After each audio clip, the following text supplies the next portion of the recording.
mỗi khi trong lòng anh cứ thấy em đi bên cạnh mà lòng hạnh phúc lắm.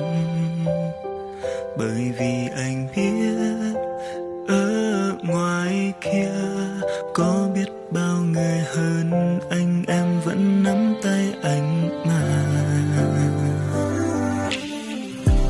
Rồi vài lần em cứ hỏi là mình là người yêu cuối chưa, hay còn yêu thêm người nữa.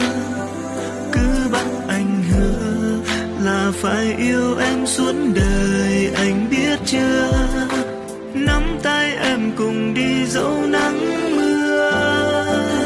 Biết nói thế nào em ơi, vì cuộc đời này đâu ai nói trước bước qua được đâu. Em hỡi như thế mới bao em ơi, cứ đi với anh dù dòng bão tới, anh vẫn sẽ nguyện yêu em, chở che cho em cả đời nhé em nhé. Giờ mà anh có hứa thêm nữa cũng chẳng làm gì đâu em, vì bao đêm điều mà anh ước mơ lớn nhất là được mang đến bình yên. Vậy nên em chưa có lãng quên có anh ở bên nhé.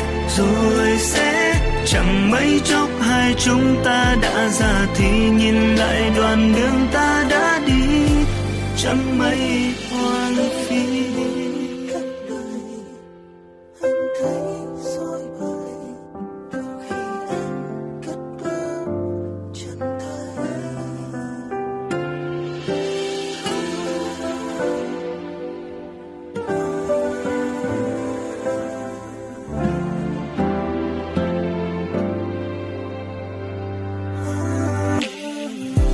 Rồi vài lần em cứ hỏi là mình là người yêu cuối chưa, hay còn yêu thêm người nữa. Cứ bắt anh hứa là phải yêu em suốt đời, anh biết chưa? Nắm tay em cùng đi dẫu nắng mưa. Biết nói thế nào em ơi, vì cuộc đời này đâu ai nói trước bước qua được đâu. Em hỡi như thế mới bao em ơi, cứ đi với anh dù dòng bão tới, anh vẫn sẽ nguyện yêu em, chở che cho em cả đời nhé em nhé.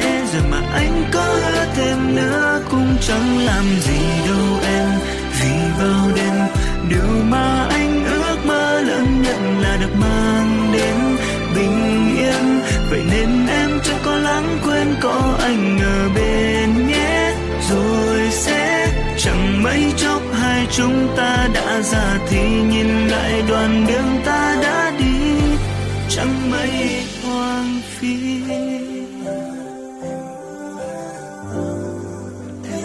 Biết nói thế nào em ơi, vì cuộc đời này đâu ai nói trước bước qua được đâu. Em hỡi như thế mới bao em ơi, cứ đi với anh dù dòng bão tới, anh vẫn sẽ nguyện yêu em, chở che cho em cả đời nhé em nhé. Giờ mà anh có ước thêm nữa cũng chẳng làm gì đâu em, vì bao đêm điều mà anh ước mơ lớn nhất là được mang đến bình yên.